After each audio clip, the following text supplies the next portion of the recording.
Ito ay rated SPG. Striktong patnubay at gabay ng magulang ang kailangan. Maaaring may masiselang tema, lengguwahe, karahasan, sexual, horror o droga na hindi angkop sa mga... Kung napalayas na nga ni Angela at ni Rica itong ang si Ikit sa bahay nga nito ni Gani, ay gaganti naman nga itong si Ikit kasama nga ng buong dinagat.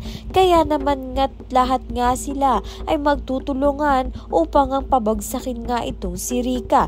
Dahil nga ay kakausapin ni Ikit ang buong dinagat upang ngang magprotesta nga dito kay Rica at Angela upang ngang mapalayas na nga sila sa daraitan. Dahil sinabi na nga ni Ikit na ito nga raw si Angela ang nang-scam sa kanya. Sinabi nga rin ni Ikit ang masamang balak ni Rica sa daraitan na sirain nga ito upang lagyan nga ng casinos at mawawalan nga ng mga trabaho ang dinagat na bumubuhay nga sa kanilang lahat ng pamilya. Isa pa nga rito ay ito ngang si Mayumi ay nakabalik na nga ng Pilipinas at nahanap na nga itong si Ikit. Kaya naman nga lumakas lalo ang loob nga nito ni Ikit na labanan nga itong si Angela at si Rica. Maraming ang sumusuporta dito kay Ikit kaya naman nga't hindi imposible na pampalayas na nga nila itong ang si Rica at si Angela at mapagbayaran na nga nilang dalawa